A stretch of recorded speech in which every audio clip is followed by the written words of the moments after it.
Hello दोस्तों, कैसे हैं आप लोग। एक बार फिर से आप सभी का स्वागत है मेरे यूट्यूब चैनल पर। हम लोगों ने क्लास 11 सेट्स का जो भी डिस्कशन था बेसिक से लेकर हम लोगों ने सारा कुछ डिस्कशन किया। आज हमारा जो टॉपिक रहेगा वो होगा एनसीईआरटीज का एक्सरसाइज का जो भी प्रॉब्लम्स हम लोगों का है वो सीक्वेंस वाइज हम लोग सॉल्व करेंगे। तो आज हम लोग एनसीईआरटी बुक का एक्सरसाइज 1.1 अच्छे से समझ समझ कर सॉल्व करेंगे। प्रॉब्लम्स को सॉल्व करने से चैप्टर में जो डाउट्स रहते हैं उसका क्लियरिटी आता है और हम लोग अच्छे से समझ पाते हैं कि टॉपिक में क्या था क्या नहीं था। अगर हम लोग प्रॉब्लम सॉल्व नहीं करेंगे तो हम लोगों का टॉपिक का जो बेसिक आइडिया है वो हमारा कभी भी क्लियर नहीं होगा। तो अच्छे से आप लोग वीडियो के एंड तक जुड़े रहे ताकि आप लोग एनसीईआरटी का जो भी प्रॉब्लम्स है आप लोगों से नहीं बन रहा है वो आप लोग अच्छे से देख सके, समझ सके और सीख सके। तो चलिए ज्यादा बातें ना करते हुए हम लोग वीडियो को स्टार्ट करते हैं। चलिए देखते हैं। तो हमारा आज का डिस्कशन है एनसीईआरटी बुक में जो भी प्रॉब्लम्स है फर्स्ट चैप्टर में हम लोग क्या करेंगे, सॉल्व करेंगे। तो NCERT book chapter number 1 sets के बारे में, ठीक है। तो आज हम लोग का डिस्कशन रहेगा एक्सरसाइज 1.1। एक्सरसाइज 1.1 तो पहला जो हमारा था वो है which of the following are sets. ये मैंने 7 प्रॉब्लम आपके एनसीईआरटी बुक में, एक नंबर का 7 क्वेश्चन आप लोगों के एनसीईआरटी बुक में है। यहाँ पे बताना है कि which of the following are sets, ये सातों में से कौन से सेट्स हैं और कौन से नहीं है, और साथ ही साथ उसे जस्टिफाई भी करना है, जस्टिफाई योर आंसर। तो कौन से सेट्स हैं और कौन से सेट्स नहीं हैं उसे आपको खुद से बताना है। पहले मैं आपको 30 सेकंड का टाइम दूंगा, फिर उसके बाद मैं सॉल्व करके बताऊंगा। तो पहला क्वेश्चन क्या है, the collection of all the months, the collection of all the months of a year beginning with the letter J. A collection of all months of a year, एक साल के जितने भी महीने होते हैं उसका कलेक्शन बिगिनिंग क्या होगा, द लेटर जे से। तो इसे आप लोग सेट कहेंगे या नहीं, थोड़ा सोच के बताइए। आशा करता है आप लोगों को समझ में आ गया होगा ये सेट्स है या नहीं है। तो इसे हम लोग क्या बोलेंगे, सेट्स बोलेंगे। It is a set. इसे सेट क्यों कहेंगे, आप इसे देख सकते हैं, ये जो कलेक्शन है ये वेल डिफाइंड है। क्या है कि कलेक्शन ऑफ मंथ है, जितने भी सारे मंथ है उसका कलेक्शन। किसका, एक साल का। एक साल में 12 ही मंथ होते हैं, वो चाहे इंडिया में हो, चाहे ऑस्ट्रेलिया में हो, चाहे नॉर्थ अमेरिका या फिर साउथ अमेरिका या फिर यूरोप, कहीं पे भी हो, एक साल में 12 ही मंथ होता है। तो ये हो जाएगा हमारा सेट्स। समझ में आया। जब कोई भी सेट एक वेल डिफाइंड होगा और डिस्टिंक्ट होगा उसे हम लोग क्या बोले थे, सेट्स बोले थे। इसमें आप लोगों को क्या हो जा रहा है, जब प्रॉब्लम हम लोग सॉल्व करते हैं तो पुराना जो टॉपिक्स होता है वो भी सारा रिवीजन हो जाता है। तो हम लोग रिवीजन भी करते चलेंगे और साथ ही साथ प्रॉब्लम को भी सॉल्व करते चलेंगे। तो दूसरा नंबर क्या है, the collection of 10 most talented writers of India. तो इसे हम लोग सेट्स कहेंगे या नहीं कहेंगे, बोलिए आप, थोड़ा सोच के बताइएगा। तो चलिए मैं ही बता देता हूँ, the collection of 10 most talented writers of India, इसे हम लोग not, it is not a set, it is not a set. तो सर ऐसा क्यों, इसे हम लोग सेट्स क्यों नहीं बोल सकते हैं। तो देखिए, द कलेक्शन ऑफ, किसका कलेक्शन बोला, 10 most talented writers of India, 10 most talented writers of India. अब देखिए ये सेट्स क्यों नहीं हो सकता है, क्योंकि मेरे नजदीक 10 मोस्ट राइटर्स कुछ और 10 लोग हो सकते हैं, आपके लिए 10 मोस्ट राइटर कुछ और हो सकता है। ये जो पर्सपेक्टिव है चॉइस का, ये हर एक मैन टू मैन क्या होगा, वेरी करेगा। मुझे कोई और 10 लोग पसंद है, आपको कोई और 10 लोग पसंद है, आपके पापा को या फिर मेरे पापा को, या फिर जो भी बुक्स या फिर नॉवेल्स वगैरह पढ़ते हैं, तो हर एक का चॉइस अलग अलग है। तो ये इंसान का चॉइस के ऊपर ये चेंज होते ही जाएगा, ठीक है। तो इसे हम लोग सेट्स नहीं बोलेंगे। समझ में आ गया बात। तो जब कोई भी चीज या फिर कोई भी collection man to man vary करता है, जब कोई भी collection of sets man to man vary करता है तो उसे हम लोग कभी भी सेट्स नहीं बोलेंगे। समझ में आई बात। चलिए 3 number question, a team of 11 best cricket batsman of the world, a team of, किसका team, 10 best cricket batsman of the world. तो देखिए यहाँ पे भी हर एक इंसान के लिए इसका कलेक्शन करना डिफरेंट डिफरेंट हो सकता है। मैं मेरे पसंद में जो जो है मैं वो टॉप 10 लिख सकता हूँ, आपके लिए कोई और हो सकता है, आपके दोस्तों के लिए कोई और हो सकता है, आपके पड़ोसी के लिए कोई और हो सकता है, या फिर आपके जो टीचर हैं और भी स्कूल में, ये सारे के सारे का जो पसंद है, जितने भी इंसान है उनका पसंद अलग अलग हो सकता है। तो उसके रिगार्डिंग ये सेट है। तो किसी के पसंद के रिगार्डिंग कोई भी कलेक्शन अगर होगा तो हमेशा चेंजेबल होगा, वो हमेशा क्या होगा, चेंजेबल होगा। और सेट्स कभी भी चेंजेबल नहीं होता है, वेल डिफाइंड होता है और वो ओवरऑल यूनिवर्सली एक्सेप्टेबल होता है। तो ये हमारा सेट नहीं होगा, इसे हम लोग सेट नहीं बोलेंगे। It is not set. चलिए देखते हैं 4 नंबर। तो 1 हो गया, 2 हो गया, 3 हो गया। इसके बाद हम लोग देखते हैं 4 number. The collection of all boys in your class. The collection of all boys in your class. इसे सोचकर बताइए कि ये सेट्स होगा या नहीं होगा। तो ये होगा सेट। अब क्यों होगा थोड़ा सोचिए। It is a set. तो कलेक्शन बोला है, किसका कलेक्शन बोला है, लड़के का। सारे लड़के किसके, आपके क्लास में जितने भी सारे लड़के पढ़ते हैं वो सारे का कलेक्शन। तो ये एक वेल डिफाइंड हो गया कि लड़के को लेना है। कौन से लड़के को लेना है सॉरी, आपके क्लास में जितने भी सारे बच्चे पढ़ते हैं वो सारे बच्चे का कलेक्शन यहाँ पे लेना है। तो इसी वजह से इसे हम लोग क्या बोलेंगे, सेट्स बोलेंगे। 5 नंबर में क्या है, the collection of novels written by the writer Munshi Premchand. The collection of novels, किसका कलेक्शन, नॉवेल्स का कलेक्शन। जिन्हें लिखा किसने होगा, मुंशी प्रेमचंद। तो मुंशी प्रेमचंद जी ने जितने भी सारे नॉवेल्स लिखे उनका कलेक्शन। तो ये वेल डिफाइंड हो गया। ये क्या हो गया, वेल डिफाइंड हो गया। तो ये भी क्या हो जाएगा, it is set. 6 number, the collection of all even integer.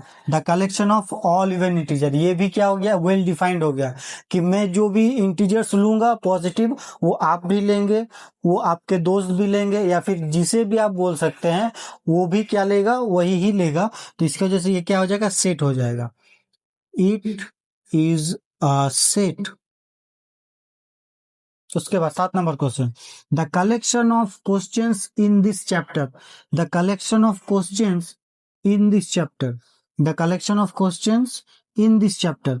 तो ये भी क्या होगा, ये एक सेट होगा, क्योंकि उस यहाँ पे किसका कलेक्शन बनाना है, इस चैप्टर में जितने भी सारे क्वेश्चंस है उसे उसे कलेक्ट कर कर लिखना है।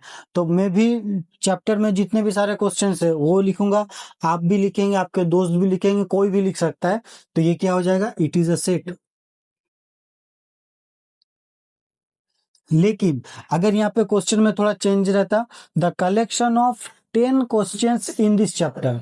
The collection of 10 questions in this chapter, अगर क्वेश्चन ऐसा रहता तो ये कभी भी सेट नहीं होता। क्यों, क्योंकि मैं 10 क्वेश्चन कुछ चूज किया, आप भी 10 क्वेश्चन मेरे जैसा नहीं हो सकता है। आपने जो चूज किया, आपके दोस्त ने भी जो चूज किया, वो एक जैसा नहीं हो सकता। जब कभी भी कलेक्शन चेंजेबल होगा तो उसे हम लोग सेट्स नहीं बोलेंगे। तो 7 नंबर हो गया। इसके बाद 8 number, the collection of most dangerous animals of the world. The collection of most dangerous animals of the world. तो देखिए यहाँ पे किस पर्सपेक्टिव में डेंजरस बोला गया है वो मेंशन किया हुआ नहीं है, ये भी चेंजेबल है। तो इसे भी हम लोग सेट नहीं बोलेंगे, इसे हम लोग सेट नहीं बोलेंगे। It is not set. तो आशा करते हैं आप लोगों को समझ में आ गया। आप लोग खुद से कोई भी प्रॉब्लम अगर रहा तो आप लोग अपने से बता सकते हैं कि कौन सा सेट होगा या नहीं होगा। आप बस ये याद रखिए कि ये वेल डिफाइंड होगा और डिस्टिंक्ट होगा, जो चेंजेबल नहीं होगा। जो आप चूज करेंगे वो मैं भी चूज करूंगा, जो मैं चूज करूंगा वो मेरे दोस्त भी चूज करेंगे, और फिर कोई दूसरे टीचर्स भी चूज करेंगे। इंडिया में हर एक जगह वो चूज होगा, साथ ही साथ आउट ऑफ इंडिया कहीं पे भी हो वो चेंज नहीं होगा। तब हम लोग क्या बोलेंगे, वो एक सेट है। लेकिन जो कलेक्शन ऑफ ऑब्जेक्ट चेंजेबल है, जो मैं एक तरीके का चूज कर सकता हूँ, आप एक तरीके का चूज कर सकते हैं, कोई और एक तरीके का चूज कर सकता है, तो तब उसका कलेक्शन को हम लोग सेट नहीं बोले। आशा करते हैं आप लोगों को एक नंबर में जो 7 क्वेश्चन थे वो समझ में आ गए होंगे। इसे आप लोग अच्छे से नोट डाउन कर लीजिए। इसके बाद हम लोग नंबर 2 करेंगे।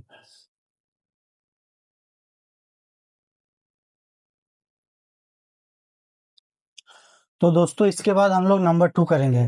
तो आप देख सकते हैं क्वेश्चन क्या है, लेट ए इक्वल टू एक सेट दिया गया है जिसमें एलिमेंट्स है 1 2 3 4 5 6।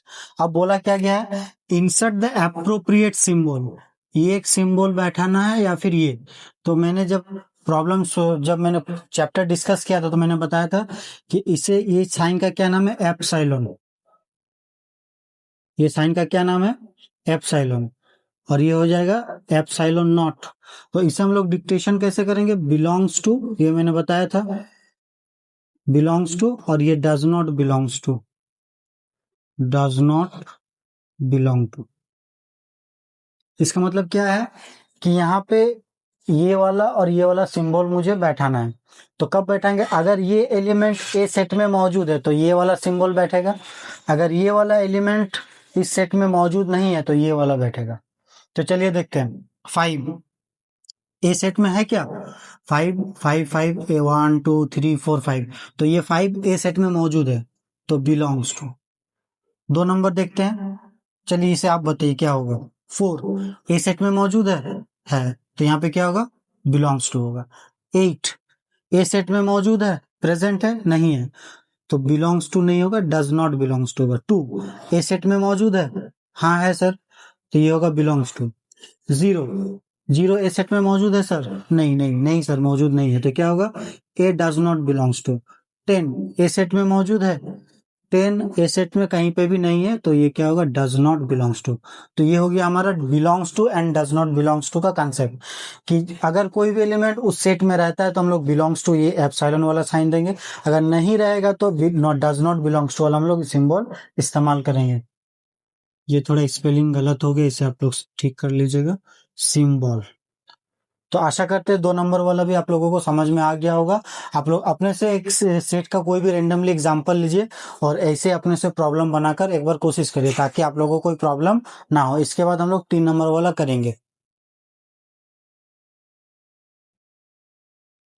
तो दोस्तों इसके बाद हम लोग 3 नंबर करेंगे। क्या बोला गया है, write the following sets in roster form. ये जो दिया हुआ है इसे रोस्टर फॉर्म में लिखना है।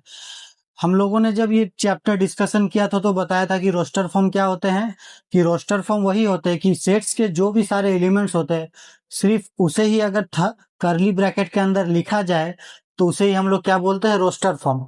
तो चलिए देखते हैं, A equal to curly bracket के अंदर X such that X is an integer and -3 less than equal to X less than 7। तो इसे बोला गया है कि रोस्टर फॉर्म में लिखना है। तो ये वाला फॉर्म कौन सा फॉर्म है, कोई बता सकता है, ये वाला जो फॉर्म है ये फॉर्म कौन सा है, ये कोई बता सकता है। तो इसे ही कहा जाता है कि सेट बिल्डर फॉर्म। इसमें देखिए एलिमेंट्स का प्रॉपर्टीज लिखा हुआ है, एलिमेंट्स का क्या लिखा हुआ है, प्रॉपर्टीज। तो जिस फॉर्म में एलिमेंट्स का प्रॉपर्टीज लिखा जाएगा उसे हम लोग बोलेंगे सेट बिल्डर फॉर्म। तो ये सेट में कौन कौन से एलिमेंट्स होंगे,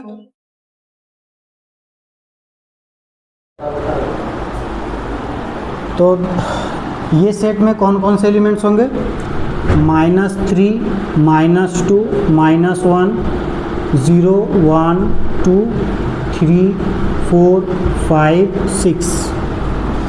तो ये हो गया हमारा सेट बिल्डर फॉर्म और ये हो गया हमारा रोस्टर फॉर्म। तो आप देख सकते हैं कि रोस्टर फॉर्म में कौन कौन से एलिमेंट्स आए, -3 या फिर उससे छोटा, तो -3 उससे छोटा -2 उससे छोटा -1 0 1 2 3 4 5 6 7 से छोटा बोला गया है, 7 के बराबर नहीं बोला गया है, इसी वजह से हम लोग 7 को नहीं लिए। तो ये हो गया हमारा रोस्टर फॉर्म। सेकेंड नंबर देखते हैं, B set equal to X such that X is a natural number less than 6। तो इसे आप भी लिखने का कोशिश करिए, इसे आप भी लिखने का कोशिश करिए। क्या है कि x is a natural number less than 6, तो नेचुरल नंबर होगा और 6 से छोटा होगा, तो क्या क्या होगा 1 2 3 4 5 6 7 सॉरी 6 से छोटा, लेस देन 6, तो 5 तक ही आएगा। तो ये हो गया हमारा बी सेट। सी सेट में क्या बोला गया है, C set equal to X such that X is a 2 digit natural number, X is a 2 digit natural number such that the sum of its digit is 8। 2 digit का ऐसा number जिसका digits का सम कितना होगा, 8 होगा। तो हम लोग सी सेट इक्वल टू क्या मान लेते हैं, तो 1 और 7 होगा, तो 7 और 1 भी हो सकता है। उसके बाद 2 और 6 होगा, तो 6 और 2 भी हो सकता है। उसके बाद 3 5 होगा, तो 5 3 भी हो सकता है। 4 4 हो गया। इसके बाद और क्या हो सकता है, 8 0 भी हो सकता है। इसके अलावा और क्या कोई हो सकता है जिनका 2 डिजिट का सम 8 हो, 3 5 5 3 4 4 8 0। इसके अलावा और कुछ नहीं हो सकता है। तो ये हो गया हमारा सी सेट में ये सारे एलिमेंट्स होंगे, और ये हो गया इसका रोस्टर फॉर्म। इसके बाद डी नंबर में क्या बोला है, D set equal to X such that X is a prime number which is a divisor of 16। X क्या होगा, प्राइम नंबर जो 16 का डिवाइज़र होगा।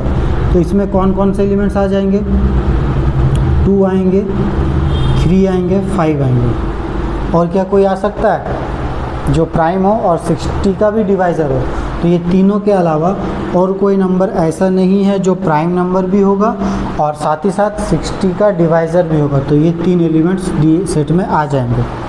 इसके बाद ई सेट में क्या बोला है कि the set of all letters in the word trigonometry. E set में कौन से एलिमेंट्स होंगे, ट्रिगोनोमेट्री में जितने भी सारे वर्ड्स हैं वो सारे के सारे एलिमेंट्स किस में रहेंगे, ई सेट में रहेंगे। तो क्या हो जाएगा, T R I G O N O M E T R Y. हमारा लास्ट क्वेश्चन आशा करते ये भी आप लिख सकते हैं, F set equal to B E T T E R better. तो हमारा ये 6 प्रॉब्लम था क्वेश्चन नंबर 3 में, जो कि था रोस्टर फॉर्म में रिप्रेजेंट करना। तो ये हो गया हमारा सारा रोस्टर फॉर्म में। इसके बाद हम लोग 4 नंबर वाला करेंगे। चलिए देखते हैं।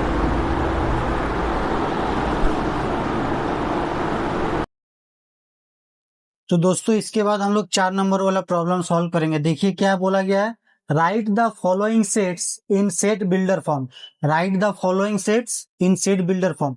हम लोगों ने कुछ देर पहले डिस्कस किया कि सेट बिल्डर फॉर्म क्या होता है, कि सेट का एक रिप्रेजेंटेशन होता है जिसमें हम लोग क्या करते हैं, जो भी सेट के एलिमेंट्स होते हैं, जो भी सेट्स के एलिमेंट्स होते हैं उन्हें हम लोग किस में लिखते हैं, उनके प्रॉपर्टीज में लिखने का कोशिश करते हैं। तो चलिए देखते हैं क्या है। एक नंबर में क्या दिया गया, 3 6 9 12, 3 6 9 12, 3 6 9 12। तो यहाँ पे देख सकते हैं ये जो एलिमेंट्स ये 3 के मल्टीपल है। तो पहले तो हम लोग इसे एक सेट्स में एक सिंबल देते हैं, एक कैपिटल ए सेट है। इस पे उसके बाद क्या करना है, कर्ली ब्रैकेट देना है, उसके बाद लिखना है एक्स, उसके बाद such that X equal to 3n, X equal to 3n। और यहाँ पे क्या देना है, n belongs to capital N, n less than 5। ये हो गया। या फिर इसे ऐसे भी लिख सकते हैं, x such that x is a multiple of 3 less then 15। Less than 15 नहीं बोल के हम लोग इसे 13 भी लिख सकते हैं, क्योंकि 12 तक गया है। तो x is a multiple of 3 less then 13 ऐसे भी बोल सकते हैं। इसे देखते हैं क्या बोला जा सकता है। तो ये सेट समझ में आ गया। यहाँ पे जितने भी सारे एलिमेंट्स है वो सारे के सारे एलिमेंट्स 3 के मल्टीपल है। तो मैं ऐसे भी लिख सकता हूँ या फिर ऐसे भी लिख सकता हूँ, दोनों में से कोई भी एक मेथड में लिखा जा सकता है। 2 नंबर में क्या बोला गया, देखिए 2, 4, 8, 16, 32। तो इसे आप थोड़ा सा अगर नोटिस करेंगे तो समझ में आएगा कि यहाँ पे जितने भी सारे एलिमेंट्स है वो सारे एलिमेंट्स टू के पावर में लिखा जा सकता है, टू के पावर में लिखा जा सकता है। जैसे टू, टू का पावर में 1 = 2, टू के पावर में 2 = 4, टू के पावर में 3 = 8, टू के पावर में 4 = 16, टू के पावर में 5 = 32। तो इसे हम लोग डिनोट करते हैं कैपिटल बी सेट से। तो x such that x = 2 to the power n, x = 2 to the power n, n belongs to capital N और n less than 6 हो गया हमारा। तो देखिए n का वैल्यू 6 से छोटा का मतलब 5 तक जाएगा और 2 to the power 5 मतलब ही कितना 32 और n नेचुरल नंबर होगा। n क्या होगा? नेचुरल नंबर होगा। चलिए आके देखते हैं 3 नंबर।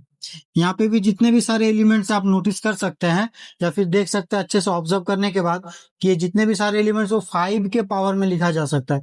5 का पावर 1 5, 5 के पावर में 2 25, 5 के पावर में 3 125, 5 के पावर में 4 625। तो इसे हम लोग कैपिटल लेटर सी से डिनोट करते हैं। X such that x = 5 to the power n, n belongs to capital N and n less than 5। ये हो गया। इसके बाद ये इसे आप देख सकते हैं ये एक इवन नंबर का सेट है। ये क्या है? एक इवन नंबर का सेट है। तो इसे मैं क्या लिख सकता हूँ? Capital D = x such that x is an even number, ऐसा भी बोल सकते हैं। या तो फिर ऐसा भी बोला जा सकता है कि x is a multiple of 2, x is a multiple of भी 2 कहा जा सकता है। ये वाला नोटिस करिए 5 नंबर। इसमें जितने भी सारे एलिमेंट्स नजर आ रहे हैं पैटर्न में देखिए 1 4 9 ऐसे करके डॉट डॉट करके कहां तक जा रहा है? 100 तक। तो एक 1 का स्क्वायर 4, 2 का स्क्वायर 9, 3 का स्क्वायर और लास्ट में 100 है तो ये 10 का स्क्वायर। तो यहाँ पे मैंने एक चीज नोटिस किया कि ये जितने भी सारे नंबर है वो क्या है? कोई भी नंबर का स्क्वायर है। तो इसे कैसे लिखेंगे? X such that x = n⁻², n belongs to capital N and n less then 11। ऐसे भी लिखा जा सकता है। देखिए n का वैल्यू 10 तक ही लेना है। n नेचुरल नंबर होगा और एक का स्क्वायर 1 होगा, 2 का स्क्वायर 2 होगा, 3 का स्क्वायर 3 होगा, 4 का स्क्वायर 1 का स्क्वायर 1, 2 का स्क्वायर 4, 3 का स्क्वायर 9 ऐसे करके 10 का स्क्वायर 100 तक चला जाएगा। तो ये हो गया हमारा 4 नंबर का प्रॉब्लम का सॉल्यूशन। इसे आप देख सकते हैं, नोट डाउन कर सकते हैं अच्छे से। अगर कोई भी डाउट आपको फिर भी रहता है तो आप जरूर कमेंट बॉक्स में पूछिए, कमेंट बॉक्स में आपका आंसर दिया जाएगा। चलिए इसे नोट डाउन करते चलिए।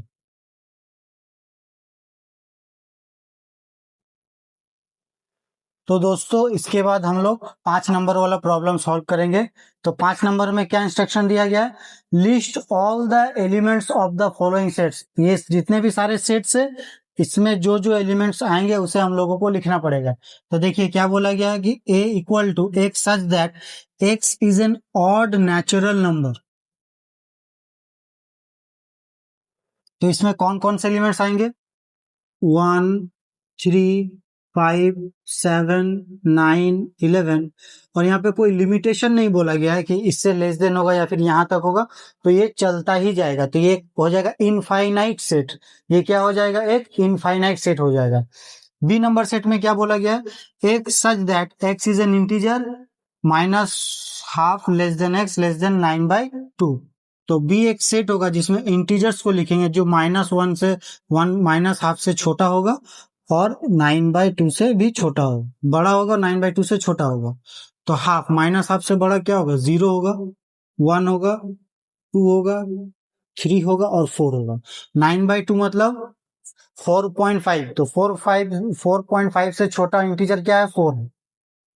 सी नंबर में क्या बोला गया है कि लॉयल जो वर्ड है इसमें जितने सारे लेटर्स होंगे वो होगा एक्स का वैल्यू। तो LOYAL ये हो गया। 4 नंबर इसमें बोला है x is an integer x square less than और इक्वल टू 4। एक्स इंटीजर होगा और एक्स स्क्वायर का वैल्यू क्या होगा? -4 से छोटा होगा। तो यहाँ पे डी क्या होगा? तो ये 0 हो सकता है, 1 हो सकता है, 2 हो सकता है और 4 हो सकता है। ई नंबर में क्या है? X is a month of a year which not having 31 days. तो वो सारे मंथ जिनमें 21 डेज नहीं होते हैं। तो पहला तो हो गया हमारा फरवरी, मार्च नहीं होगा, अप्रैल, मई नहीं होगा, जून, जुलाई बाद, अगस्त, सितंबर, अक्टूबर, सितंबर अक्टूबर नहीं होगा, नवंबर। तो जनवरी, फरवरी, अप्रैल, जून, सितंबर, नवंबर, ये हो गया इस सेट्स के एलिमेंट्स। इसमें क्या बोला है? X is a constant in the English alphabet with presides के पीछे, के पीछे जो सारे एलिमेंट्स होंगे उसे लिखना पड़ेगा।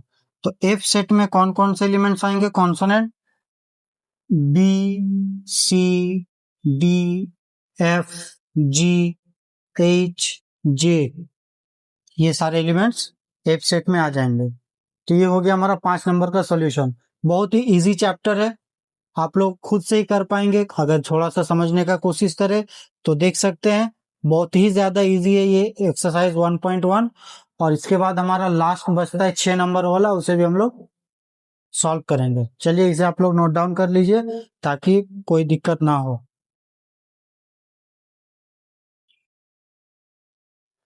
हमारा आज के एक्सरसाइज का लास्ट जो सम है वो है 6 नंबर। मैच करने बोला, एक तरफ सेट्स का रोस्टर फॉर्म दिया गया है, एक तरफ सेट्स का सेट बिल्डर फॉर्म दिया है। तो ये एलिमेंट्स का कौन कौन सा प्रॉपर्टीज इसमें कौन सा मैच कर रहा है, उसके साथ हम लोगों को मैच करना है। तो देखिए यहाँ पे दिया गया 1 2 3 4, 2 3, इसके बाद कुछ लेटर्स दिया हुआ यहाँ पे 1 3 5 7 9। तो यहाँ पे बोला गया है 1 2 3 4। यहाँ पे चेक करते हैं, x is a prime number and a divisor of 6. x is a prime number and divisor of 6. तो 1 से 6 डिविजिबल, 2 से 6 डिविजिबल, 3 से भी 6 डिविजिबल, 4 से 6 डिविजिबल नहीं है, तो ये इसके साथ मैच नहीं हो रहा है। x such that x is a odd natural number less than 10, इसके साथ भी नहीं हो रहा है। x is a natural number and divisor of 6. x is a natural number and divisor of 6, तो देखिए इसके साथ भी नहीं हो रहा है।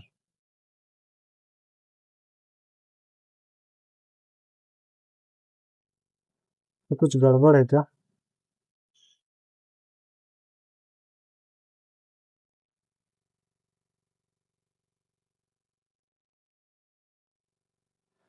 अच्छा चलिए देखते हैं। ये तो आप देख सकते हैं ये मैच हो रहा है डी के साथ, तो इसे मैंने 3 लिख दिया। ये क्या बोला है? X is N odd natural number less then 10, तो ये इसके साथ मैच हो रहा है, तो ये हो गया 4 नंबर। उसके बाद x is a natural number and divisor of 6, तो ये 2 के साथ मैच हो गया।